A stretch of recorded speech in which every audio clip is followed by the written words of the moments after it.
Hello Capricorn, welcome back to the channel. I'm Jen with Bohemian Path Tarot, and we are doing October readings today. I've got the Wonderland Tarot here, and I've got the Rune Magic Tarot, Rune Magic Rune deck, and I've got the Wisdom of the Oracle deck.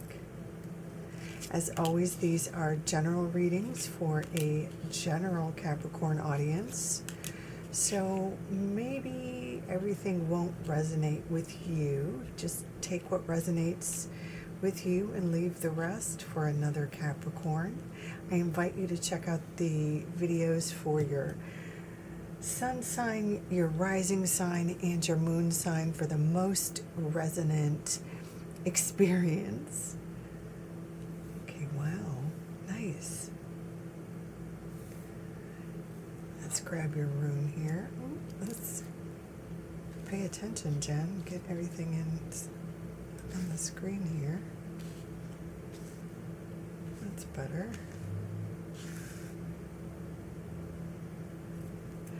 Okay, there we go.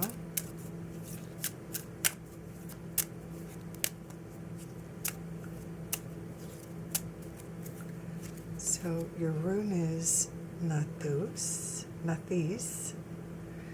okay, and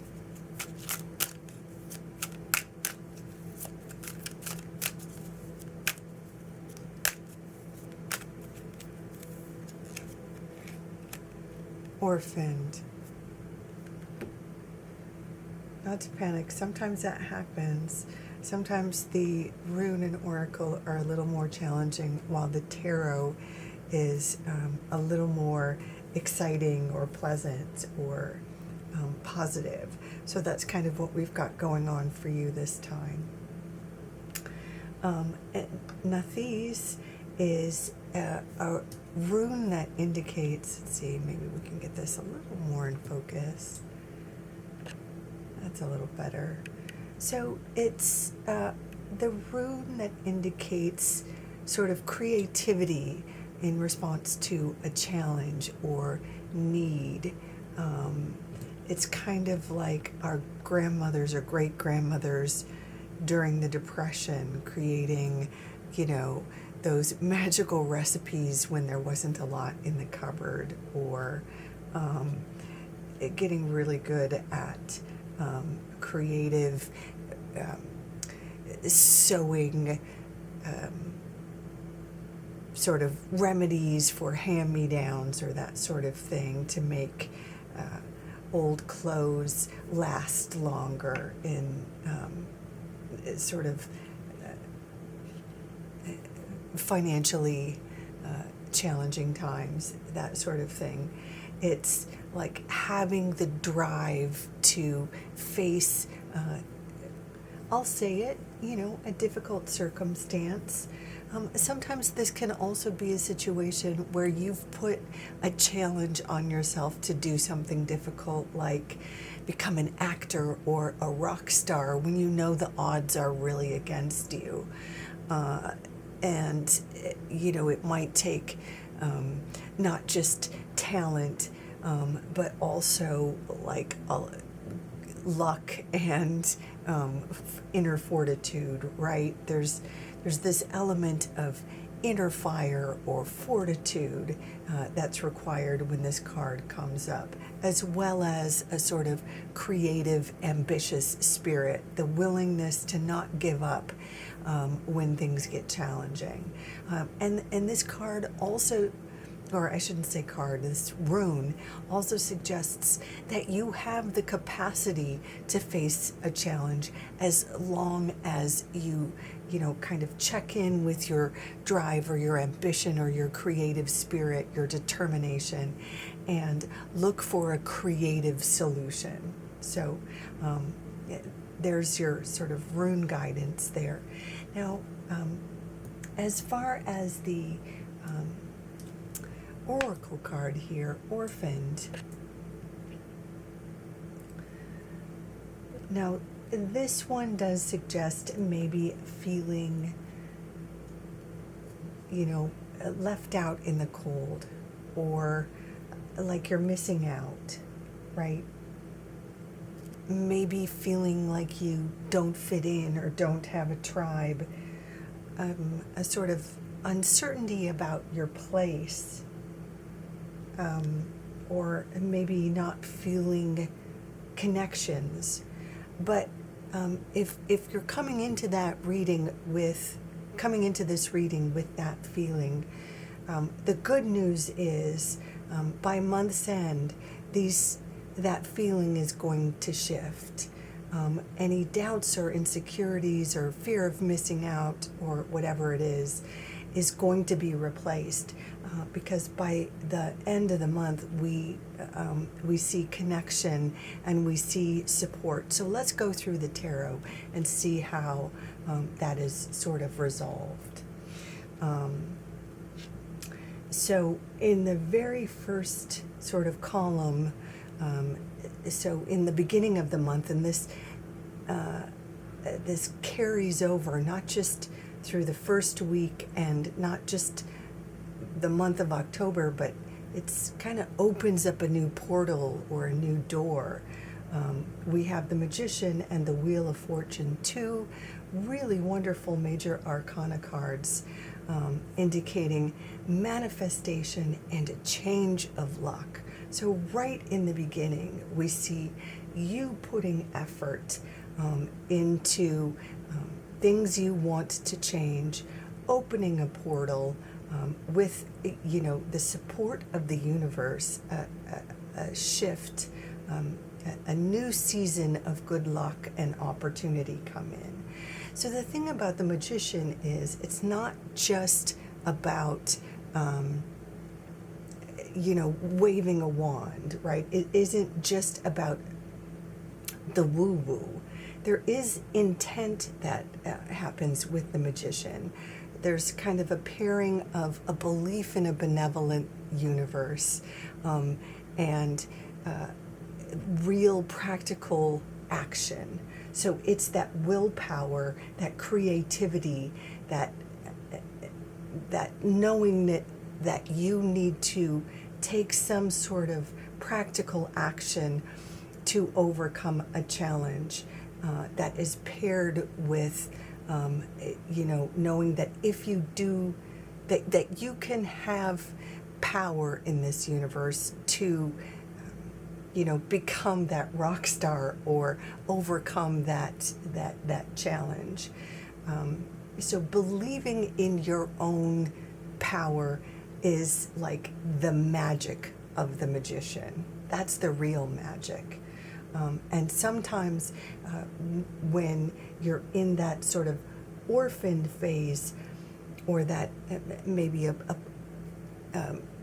phase where you're kind of focused on doubts or insecurity, you can lose sight of that sense of power or confidence or creativity. So what we see in the beginning is locking into that inner fire and beginning that manifestation phase, and it really gets the luck cycle launched. And we see new opportunities, new people, new associations. So, and it'll be different for different Capricorns, right? So whether you're single and looking, or on the job hunt, or looking for a new property or rental or home or whatever it is that you personally are seeking, we see new opportunities right in the beginning of the month as you unlock that sort of inner fire and trust in your own ability to create maybe even creative solutions, or whatever it is you do to sort of unlock your willpower to magnetize new opportunities towards you. And here we have in the next column the Four of Pentacles with the Six of Cups. Now this is kind of a mixed bag, I'm going to say, because sometimes the Four of Pentacles can have you feeling a little bit stingy or guarded. I would say, with your personal resources. This can literally be finances, just kind of hanging on to finances, not wanting to spend or overspend, being a little reluctant to spend. But it can also be stingy in terms of things like your time, not wanting to, let's see, that looks a little, does that look a little, oop, there's my forehead. Being a little stingy with your time or your even your vulnerabilities. Sometimes we, like in the example of anyone who might be single and looking, sometimes we can be reluctant in dating situations to be really vulnerable or really share ourselves. And the Four of Pentacles can remind us, it's okay to open up and be vulnerable. So there's a message here, an inherent message with the Four of Pentacles, to go ahead and share a little more, be a little more generous with maybe your time or your truths, the truth of who you are, your personality. Maybe it is a little bit more, spending a little more, like if you have an interview, like a job interview, if that's what you're manifesting, maybe it's time to invest in a new pantsuit or something like that. But you'll know what's true for you, maybe someplace where you can open up and be a little more generous with others or with yourself, or both. And that's paired with the Six of Cups, which tends to be a sort of a reconnection with maybe somebody from the past, a friend, a college buddy, someone from high school, something like that. Reconnecting with a family member that maybe you had a falling out with. This could come with an apology, either from you or to you. But it could also be something like a first date with someone that makes you feel like a kid again, something like that. But the Six of Cups typically comes in a situation where you get to maybe break bread with someone that you get to really enjoy a lovely social experience with. That definitely is the opposite of this sort of orphaned feeling alone or feeling tribeless, right? This is very much feeling connected and a part of something, or being reminded that you have friends or a connection. This could even be connecting with like a club or an association. Maybe you join a community theater group or a bowling league or a book club, something like that. Again, the inherent message is go ahead, even if you feel like you're a busy person, make time for that book club or that bowling league or taking a class or reconnecting with your high school buddy, whatever it is. In the next column, we have the Nine of Wands paired with the Page of Swords. This is really an interesting combo. So the Nine of Swords the Nine of Wands can indicate a time when you're feeling maybe again a little perhaps pressed for time. You're feeling, you can be feeling really aware of maybe a deadline or a personal project, something that you perhaps really love, a passion project perhaps, but you could be coming close to a deadline or an awareness that a multi-phase project has really taken a lot out of you. And there may be a time when you have to, this may be a time when you have to decide what's really important for your calendar and what maybe needs to go on the back burner for this fall. And it looks like perhaps prioritizing certain relationships, having more time to spend with friendships or clubs and associations does need to get back in the calendar, and maybe work, as much as you might love it, or a passion project or something, might have to be rescheduled, or might have to be scheduled in a different way than it has been. The Page of Swords indicates a time when you can kind of figure out or strategize maybe a better schedule for yourself. The Page of Swords is kind of all about invitations and strategy, because there's something here. The Nine of Wands can sometimes indicate a burnout. There's an inherent advice here. Be careful of burnout and make sure you're committing to things that really matter. And there's a suggestion here that maybe there has not been enough time for socializing, for the social connections in your life. So making time and setting up your calendar, maybe saying no to some things that might otherwise really be important, but that if you commit to them might leave some real deficits in your life. So strategizing your calendar for your own sanity might come up this month.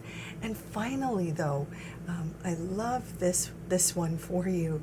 The Queen of Wands paired with the Four of Wands in the end of the month here. The Four of Wands looks to be a sort of a celebration. Something does get launched, or there's some sort of party or victory celebration at the end. The Four of Wands tends to come up with some it can be like a graduation party, or like an opening night party, or a launch party, sometimes even an engagement party. It doesn't have to be yours. It could be a close friend's or a daughter's or something like that, a bestie's. But typically it's more likely to be a celebration of yours, an achievement of yours, something that you've done, and it could be why you're maybe facing burnout, or why you've got a lot of irons in the fire at the moment. But that something that you have done or achieved or accomplished is celebrated or launched, and you get to share it with friends and family and loved ones.